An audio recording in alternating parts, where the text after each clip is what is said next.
Haleluya, puji Tuhan. Salam sejahtera bagi kita semua. Saya sangat bersuka cita bisa berjumpa lagi dengan Bapak Ibu Saudara sekalian. Walaupun hanya lewat tayangan video ini, tetapi saya percaya kita semua dalam keadaan yang baik, dipelihara oleh Tuhan. Dan saat ini saya akan menyampaikan firman Tuhan sehubungan dengan doa untuk kepenuhan Roh Kudus. Itu sebabnya sebelum kita mulai, kita satu dalam doa, kita berdoa. Bapa kami dalam kerajaan surga, Bapa yang kami kenal dalam nama Tuhan Yesus Kristus, kami bersyukur karena kasih-Mu sungguh ajaib. Engkau sungguh luar biasa dalam hidup kami. Kami percaya kami ada ini semuanya karena pemeliharaan tangan Tuhan-Mu yang kuat. Itu sebabnya Tuhan kami terus bersuka cita dalam Tuhan, karena Engkau tidak pernah meninggalkan kami. Saat ini Tuhan kami akan belajar firman Allah sehubungan dengan doa 10 hari di dalam doa kepenuhan Roh Kudus. Tuhan tolong Engkau pimpin firman Allah yang akan disampaikan saat ini. Engkau buka akal pikiran kami untuk mengerti kehendak dan rencana lewat firman Allah, dan kami percaya ketika kami mengerti dan kami mulai melakukannya, karena kami menjadi orang-orang yang diberkati oleh Tuhan. Terima kasih banyak Bapak. Kami akan membacakan firman Tuhan hanya di dalam nama Tuhan Yesus Kristus, Tuhan dan Juru Selamat kami. Haleluya. Amin. Bapak Ibu Saudara sekalian, hari ini saya rindu kita akan belajar firman Allah tentang doa. Karena tidak ada orang Kristen yang tidak berdoa. Semua pasti berdoa. Ya. Bapak Ibu Saudara sekalian juga pasti berdoa. Saya juga berdoa. Karena doa itu tidak bisa dipisahkan dari sebuah keyakinan. Bahkan kalau kita keluar dari kekristenan, banyak ajaran-ajaran yang lain, agama-agama yang lain juga, mereka juga berdoa. Haleluya. Sebabnya berdoa merupakan sesuatu hal yang penting, karena doa itu merupakan sebuah alat untuk bagaimana kita bisa berhubungan, berkomunikasi dengan orang yang kita atau Tuhan yang kita sembah. Itu doa. Sebabnya kita sebagai orang Kristen, kita harus belajar apa yang diajarkan firman tentang berdoa. Sebelum saya lanjut, saya ingin kita akan membaca dulu beberapa ayat yang terdapat, atau satu ayat saja di dalam kitab Yakobus. Yakobus pasal 4 ayatnya yang ketiga. Sekali lagi, Yakobus pasal 4 ayatnya yang ketiga. Saya bacakan buat kita semua, berbunyi demikian. Atau kamu berdoa juga, tetapi kamu tidak menerima apa-apa karena kamu salah berdoa. Sebab yang kamu minta itu hendak kamu habiskan untuk memuaskan hawa nafsu. Jadi Bapak Ibu Saudara sekalian yang saya kasih dalam Tuhan Yesus Kristus, berdoa itu kalau kita pelajari dari ayat yang sudah kita bacakan, berdoa itu adalah sesuatu yang harus kita sampaikan kepada Tuhan, sebuah permohonan agar supaya kita bisa menerima sesuatu dari Tuhan. Itu berdoa. Nah, tetapi yang jadi persoalan di dalam ayat ini adalah ada orang-orang yang berdoa tetapi tidak mendapat apa-apa. Nah, kalau kita mau lihat-lihat, kita mau pelajari bagaimana orang-orang Kristen berdoa, seberapa banyak mereka berdoa, dan ada berapa doa yang dijawab, dan berapa banyak doa yang tidak dijawab. Saya melihat begini, bahwa lebih banyak doa tidak dijawab daripada doa dijawab oleh Tuhan. Dan ayat yang sudah kita bacakan tadi itu dengan jelas mengatakan bahwa orang yang berdoa tidak mendapat apa-apa karena salah berdoa. Jadi kita bisa tarik kesimpulan bahwa berdoa itu ada yang salah, ada yang benar. Nah, kita mau pilih yang mana? Apakah kita mempertahankan dengan doa-doa yang salah dan tidak kunjung mendapat jawaban dari Tuhan? Ataukah kita berani berubah agar supaya kita mempelajari bagaimana berdoa dengan benar, agar supaya ketika kita berdoa kita mendapat jawaban dari Tuhan. Haleluya. Ini yang paling penting. Jadi sekali lagi, jangan sampai salah berdoa.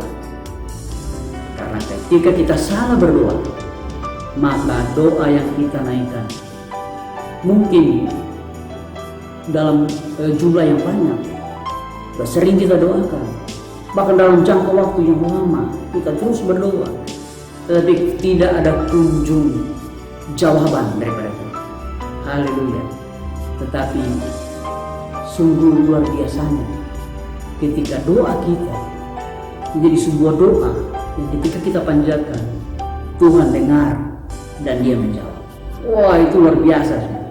Itu sebabnya kita harus tahu bahwa berdoa yang benar itu adalah berdoa yang bisa membuat Tuhan menjawab doa kita. Nah, di dalam Alkitab,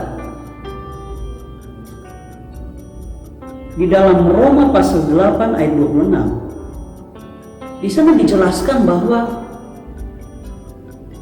doa yang benar itu adalah berdoa di dalam roh. Saya bacakan dulu ayatnya ya. Di dalam Roma pasal 8 ayat 26 berbunyi demikian.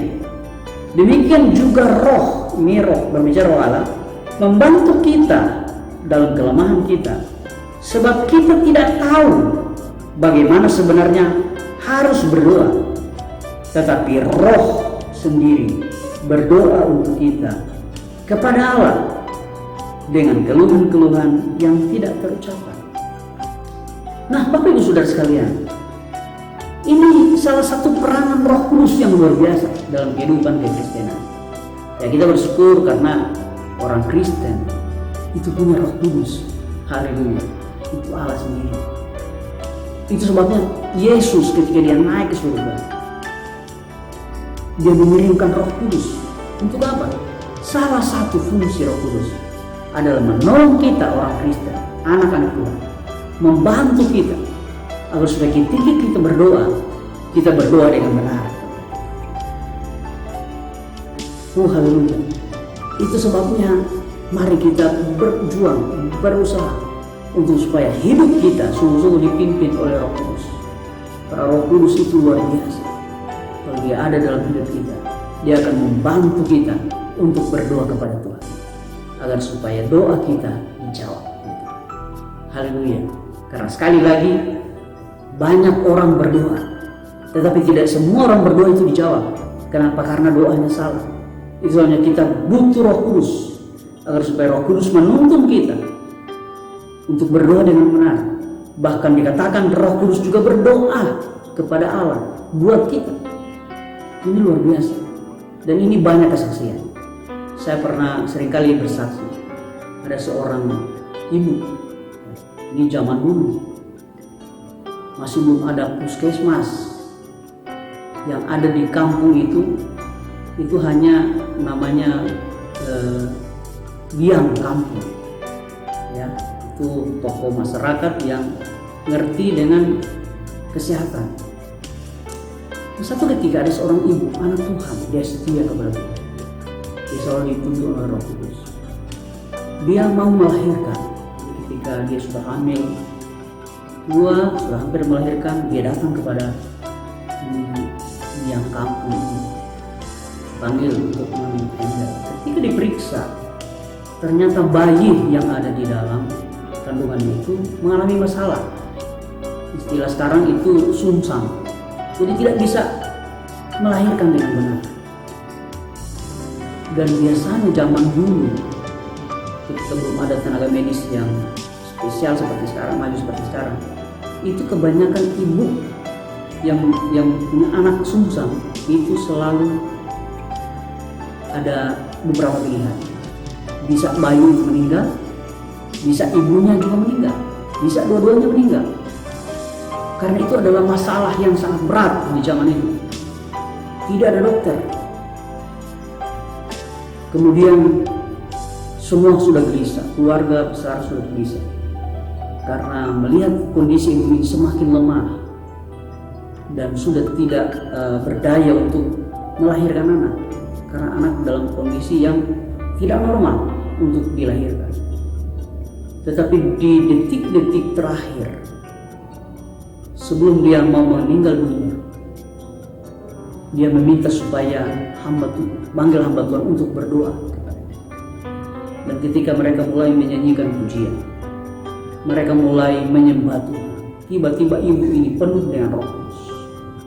Dia mulai berbahasa lidah, dia mulai berdoa kepada Tuhan tanpa diketahui oleh siapapun. Dia berdoa dalam roh. Hamba Tuhan ini terus memimpin penyembahan. Kemudian hamba Tuhan ini mulai berdoa. Ketika sudah selesai berdoa, tiba-tiba anaknya itu langsung lahir dalam keadaan selamat. Ibu maupun anak lahir dalam keadaan selamat. Kenapa? Karena ibu ini dituntun oleh Roh Kudus untuk berdoa. Haleluya. Ketika dia mulai berdoa kepada Tuhan, Roh Kudus juga berdoa kepada Tuhan buat ibu ini. Akhirnya kuasa Allah dinyatakan, mujizat terjadi, dan ibu ini bisa melahirkan dengan selamat. Bapak Ibu Saudara sekalian, ini merupakan sebuah pengalaman bahwa doa bisa segera dijawab oleh Tuhan. Tuhan tidak terlambat menjawab. Kenapa? Karena dia benar berdoa dengan benar. Kenapa? Karena dituntun oleh Roh Kudus. Itu sebabnya kita butuh Roh Kudus. Sekarang kita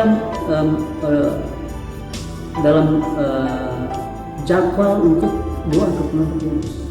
Saya menghimbau, walaupun kita tidak bersama-sama, mari Bapak Ibu Saudara sekalian, bangun mesbah doa, bangun mesbah keluarga, berdoa, minta supaya Roh Kudus memimpin, dipenuhi oleh Roh Kudus, dibaptis dengan Roh Kudus, karena Roh Kudus itu sangat penting.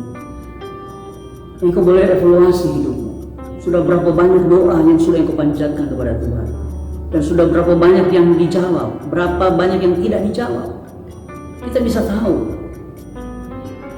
Tapi saya mau katakan, kalau kita berdoa dengan benar, doa yang dipimpin oleh Roh Kudus, haleluya, saya percaya doa itu adalah doa yang benar. Doa itu adalah doa yang akan sampai kepada Bapa, dan Bapa akan menjawab setiap pergumulan, permohonan doa kita dengan mujizat. Karena ketika Allah bekerja, itu tidak sama dengan manusia bekerja. Manusia bekerja itu selalu sesuai akal, tetapi Allah bekerja itu melampaui akal. Itulah mujizat.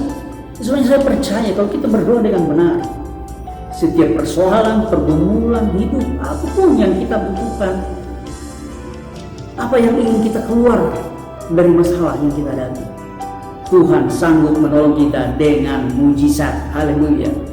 Yang jadi persoalan adalah, apakah kita sudah berdoa dengan benar atau belum? Karena kalau kita berdoa tidak benar, tidak ada garansi, tidak ada jaminan bahwa kita akan mengalami mujizat pertolongan Tuhan. Tidak ada jaminan. Tetapi sebaliknya, kalau kita berdoa dengan benar dan doa kita didengar oleh Tuhan, engkau harus siap-siap, mujizat akan terjadi dalam hidupmu. Haleluya.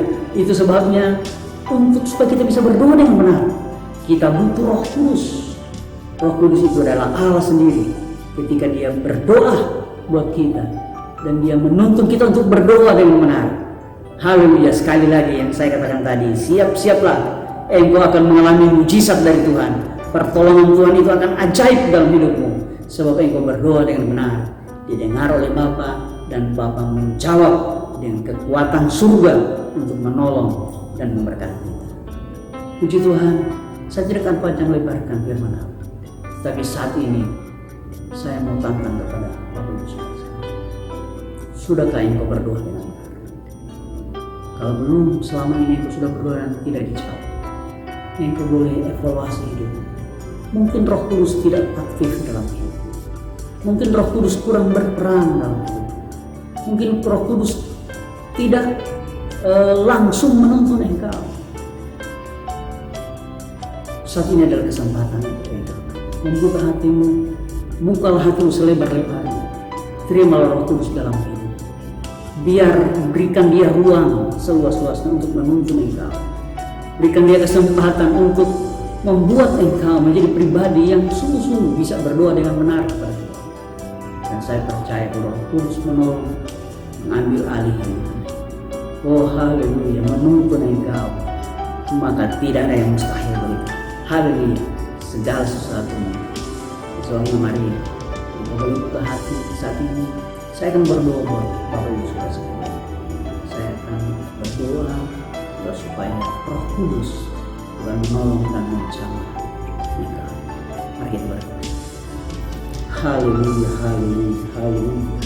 Bapa kami dalam kerajaan surga, Bapa yang kami kenal dalam nama Tuhan Yesus Kristus, Bapa yang menciptakan langit dan bumi serta segala isinya.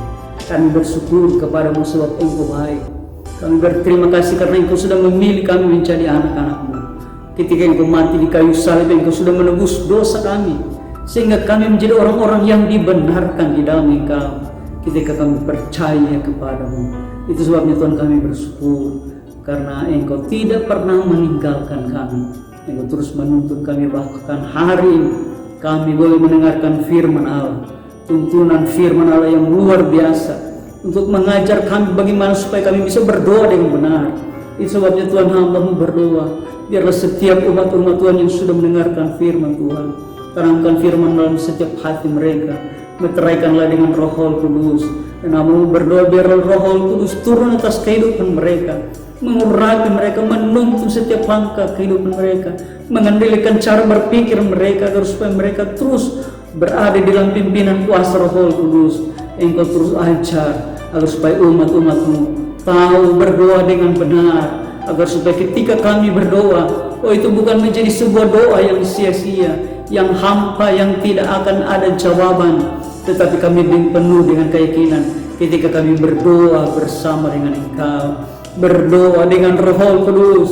Kami percaya doa kami adalah doa yang benar, yang akan sampai ke tahta hadirat Allah, dan Engkau akan menjawab kami dengan mujizat, karena kuasa-Mu tidak dapat dibatasi oleh apapun. Kami percaya setiap pergumulan persoalan yang kami hadapi pasti akan terselesaikan ketika Engkau turun tangan dan menolong kami umat-umat-Mu.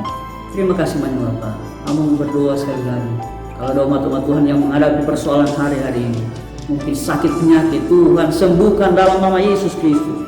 Yang dalam pergumulan hidup, mungkin keluarga, diambang kehancuran, Tuhan tolong pulihkan dalam nama Yesus Kristus.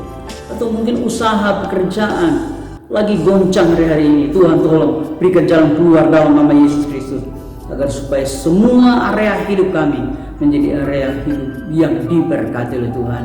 Karena kami percaya ketika kami berdoa bersama Engkau, berdoa bersama Roh Kudus, kami akan berdoa dengan benar, dan yang akan sampai ke hadirat Allah, dan Allah pasti akan menolong menjawab kami dengan mujizat yang ajaib. Haleluya. Terima kasih banyak Bapak. Inilah menjadi doa kami Tuhan. Ampuni dosa kami. Kami sudah berdoa dan mengucap syukur hanya di dalam nama Tuhan Yesus Kristus, Tuhan dan Juru Selamat serta kekasih jiwa kami. Haleluya. Amin. Haleluya. Bapak Ibu Saudara sekalian, besok masih ada lagi ya. Mari kita terus rutin mengikuti firman Allah, dan sekali lagi pesan saya, terus bangun mesbah Tuhan. Walaupun kita tidak bersama-sama berdua, tetapi mari adakan penyembahan di dalam rumah. Suami, istri, anak-anak kumpul berdoa bersama, minta Roh Kudus memimpin. Saya percaya Tuhan pasti akan memberkati sekalian. Haleluya. Amin.